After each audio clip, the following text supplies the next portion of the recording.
This is my Ogun Shrine. Now I've received Ogun the Lukumi way, the Candomblé way, and then the traditional way, in Ifa, both Cuban Ifa and Nigerian Ifa. And so I know the differences and I've seen what people have, but I'm showing the traditional Ifa way and then a couple other extra things that I put in. So my Ogun has an Ota, so it's a large stone from Ogun State. And actually, that's where I did my ceremonies. Then small anvil. What else do I have? Oh, additionally, I put it in like a cog. Uh, See these railroad.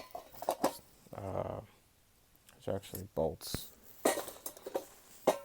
They use this a lot in Candomblé, actually, as opposed to the railroad spikes that a lot of Lukumi people use. A lock. This is actually a Lukumi style chain where it has all the different miniature versions of tools.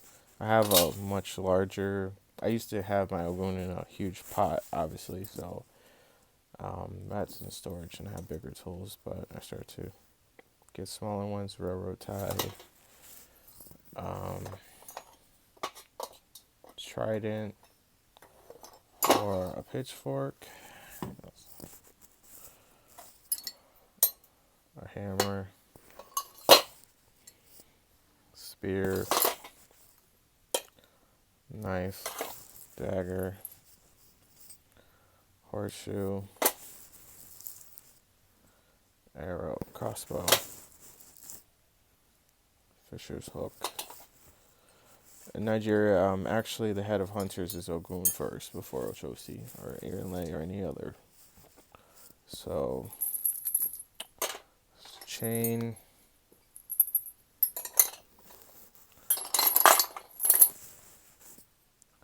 wrench. These are actually I got in Brazil. They bang these together for making sounds. These are Nigerian style bells,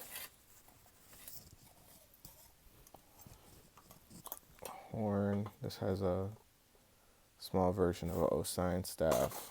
There's another horn over here.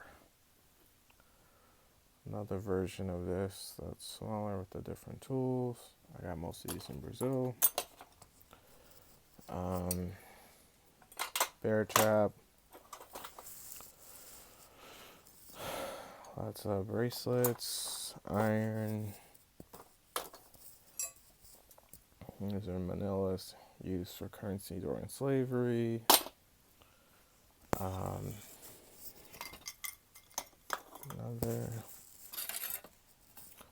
These blades with the bell. You actually can sharpen these and use to sacrifice animals. I've seen it done in Africa. Machete.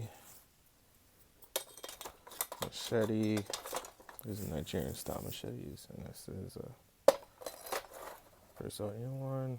And then also a wooden dagger. Most people do not realize that Ogun has a lot to do with the forest and wood, and even a lot of the shrines are centered around a tree. And a lot of times the tools will be in the ground as opposed to as inside of you won't sometimes see them in a pot, or you won't see them in any type of clay vessel. You'll just see them literally sticking out of the ground with under a tree.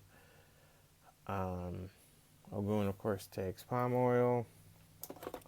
He likes snails, dog in Nigeria.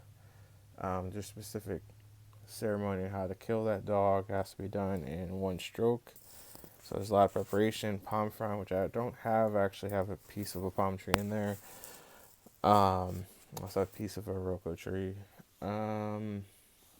What else? It takes goat and lots of palm oil, palm wine preferably, but it'll take gin, Um, just Ogun's very complex. He also has to do with snakes as well. Sometimes you'll see dancers um, with snakes around them in trance, or even some of the statues that you see in Yoruba stores, and everyone thinks it's Oshimari, and it's not. It's actually Ogun. If you look closer, you'll see he has a blade in his hand or a machete. Um, so I think that's it. Yes, I have a brass container because I wanted to make sure it was still metal, but not a huge iron pot. Um, Ogun's a really strong Orisha for not just for work, but moving through blockages, helping to deal with defense, and just whatever type of aspects that Ogun will have in your life, depending on your ancestors and also your Odu and Ifa. He also deals with creativity as well and art. So yeah, that's it.